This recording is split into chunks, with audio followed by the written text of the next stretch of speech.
Okay, शुरू करते हैं। Transistor amplifier using H parameters. यहाँ पर मैंने एक बेसिक एम्पलीफायर सर्किट का डायग्राम ड्रॉ किया है, जिसमें आपके पास ट्रांजिस्टर एक टू पोर्ट एक्टिव नेटवर्क बना रहा है। ठीक है, यहाँ पर है ट्रांजिस्टर, ठीक है, जो कि आपके पास टू पोर्ट एक्टिव नेटवर्क बना रहा है, जैसे ये आपको दिख रहे होंगे टू पोर्ट इसके अंदर। ओके, तो अब देखिए जो ये टू पोर्ट एक्टिव नेटवर्क है ना, इसको मुझे एच पैरामीटर यूज करके मतलब कि इसका हाइब्रिड मॉडल बनाना है इसका। ठीक है, वो एच पैरामीटर्स की हेल्प से बनाएंगे। आप जानते हैं कि एच पैरामीटर कौन कौन से होते हैं हमारे पास। एच पैरामीटर आपके पास होता है H I, H R, H F and H not. ठीक है, अब जो बेसिक आपके पास इक्वेशन है ना, एच पैरामीटर इक्वेशन, ठीक है, वो आपने बेसिक, आपको अगर याद है तो अच्छी बात है, नहीं तो मैं लिख देता हूँ। ये H I I one plus H R V two, I two is equals to H F I one H not V two. ठीक है, so this is a basic H parameter equation. Okay, अब देखिए इन एच parameter इक्वेशन की help से पहले मैं इस लेफ्ट हैंड साइड को कन्वर्ट करूंगा और फिर मैं ट्रांजिस्टर के इसके राइट हैंड साइड को कन्वर्ट करूंगा। ठीक है, तो मैं एक एक करके लूंगा ताकि आपको पता लग जाए कि क्या हो रहा है। देखिए मैं जो लेफ्ट हैंड साइड को ले रहा हूँ इधर, ये ऐसे का ऐसे, यहाँ पर आपके पास ये वोल्टेज सोर्स, ठीक है, और ये आपके पास रेजिस्टेंस आर एस लगा हुआ है। देखिए अब मैं ड्रॉ करूंगा, क्योंकि लेफ्ट हैंड साइड वाला इधर वाला तो बन गया ना। अब मैं जो ये ट्रांजिस्टर के अंदर वाला हिस्सा है वो बना रहा हूँ। ठीक है, तो देखिए इसको बनाने के लिए आपको ध्यान से देखना है इधर। आपके पास V1 आपके पास क्या, ये रहा V1 आपके पास क्या, वोल्टेज ड्रॉप है। वोल्टेज ड्रॉप तो मैंने ये कर दिया, वोल्टेज ड्रॉप, ठीक है, V1। ठीक है, मतलब कि लेफ्ट हैंड साइड में आपके पास जो वोल्टेज ड्रॉप आ रहा है वो आपके पास V1 आ रहा है। ठीक है, ट्रांजिस्टर के।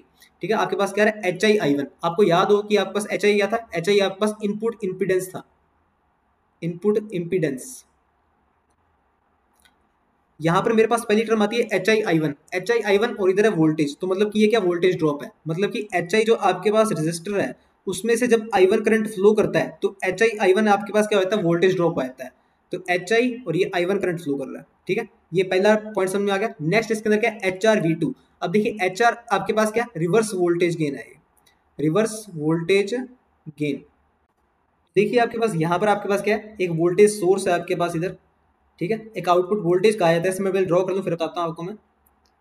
तो इसको मैं लिखा है एच आर वी टू।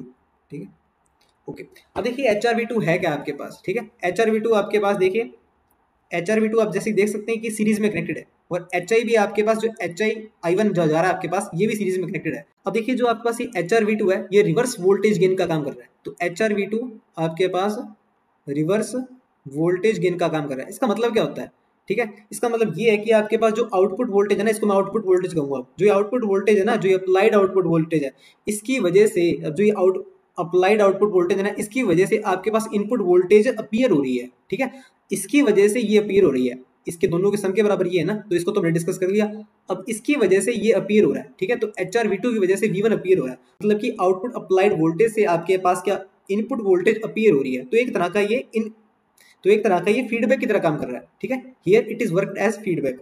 सो यहाँ पर लिख देता हूँ मैं H R V two which is आपके पास क्या है, reverse voltage gain causes a voltage to appear at input and there is a feedback। ठीक है, तो एक तरह का फीडबैक का काम कर रहा है आपके पास ये। अब क्योंकि जो एच आर वी टू आपके पास आउटपुट वोल्टेज है, उसकी वजह से आपके पास इनपुट वोल्टेज V1 अपीयर हो रही है ये। ठीक है, ओके। अब इसके अंदर आगे चलते हैं, आपको ये डायग्राम समझ आ गया होगा। मैं लेफ्ट हैंड साइड बना दी है इसकी, अब मैं इसकी राइट हैंड साइड क्रिएट करता हूँ। ठीक है, राइट हैंड साइड में वापस से आपके पास ये जो पार्ट होएगा वो वापस से आपके पास सेम होएगा। ठीक है, और मैं ये इस इधर वाला ट्रांजिस्टर वाला पार्ट बनाऊंगा। तो आइए बनाते हैं इसे। तो यहाँ पर मैं ड्रॉ कर लेता हूँ, ये ZL है आपके पास, ठीक है, ये आपके पास इसमें करंट IL जा रहा है।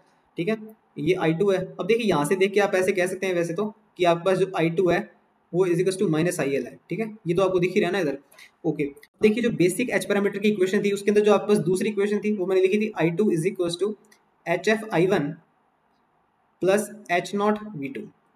ओके, अब देखिए पहले इसके अंदर टर्म आती है HF I1 और इधर क्या करंट है। ठीक है, तो ये भी मतलब करंट है आपके पास। और HF आपको क्या बताता है, HF आपको बताता है forward current gain, forward current gain. तो HF I1 को क्या कहा जाता है, HF I1 आपके पास करंट सोर्स है, HF is a current source, ठीक है, जो कि आपके पास करंट को पुश करता है आउटपुट में, ठीक है, push is current into output, ठीक है, ये आउटपुट में करंट को पुश ही कर रहा है ना। I2 आपके पास क्या है, HF के बराबर है। I2 ये जा रहा, ठीक है, ये किसके बराबर है, HF के बराबर है। अब HF मैं आपको ड्रॉ कर देता हूँ ताकि आपको थोड़ा सा विजुअलाइजेशन हो जाए इसका। तो ये आपके पास ये रहा एक तरह का, ये जैसे मैं कह रहा हूँ करंट सोर्स है, तो करंट सोर्स मैंने ड्रॉ कर दिया HF, ठीक है, करंट सोर्स बना दिया ना मैंने, ठीक है, ये मैंने इसे कनेक्ट कर दिया ऐसे, ओके, ये सॉरी इधर HF आएगा, ठीक है। तो HF आपके पास क्या करंट सोर्स है, जो कि आपके पास क्या कर रहा है, पुश कर रहा है करंट को इनटू आउटपुट, ठीक है। मतलब कि हम ऐसे कह सकते हैं जो ये इनपुट करंट है, अब इस सर्किट में तो ये इनपुट ही होएगा ना, मतलब कि जो इनपुट करंट है ये आउटपुट करंट को कंट्रोल कर रहा है, means it controls output current, ठीक है, ओके। नेक्स्ट इसके अंदर टर्म आती है H0V2, ठीक है। अब H0 किस चीज को रिप्रेजेंट करता है, H0 आपके पास होती है कंडक्टेंस, और H0 का आपके पास रिवर्स क्या बन जाता है, ये बन जाता है रेजिस्टर, ठीक है। अब आप जानते हैं ओम्स लॉ से R is equal to V over I, ठीक है, और यहाँ पर क्या करंट है, ठीक है, तो करंट आपके पास क्या हो जाएगा V ओवर R, ठीक है। तो यहाँ से आपके पास क्या है, मैं रेजिस्टर कह रहा हूँ, यहाँ पर जो रेजिस्टर है आपके पास 1 ओवर H0 है, तो मतलब कि आपके पास हो गया H0V I is equal to H0V, तो वही तो लिखा हुआ मैंने अंदर I H0V2, ठीक है, जो कॉन्ट्रीब्यूशन आ रहा है ना H0V2, ठीक है, किस में जा रहा है, I2 के अंदर जा रहा है, तो यहाँ पर H0 कंडक्टेंस है, 1 ओवर H0 रेजिस्टर हो जाएगा, ठीक है।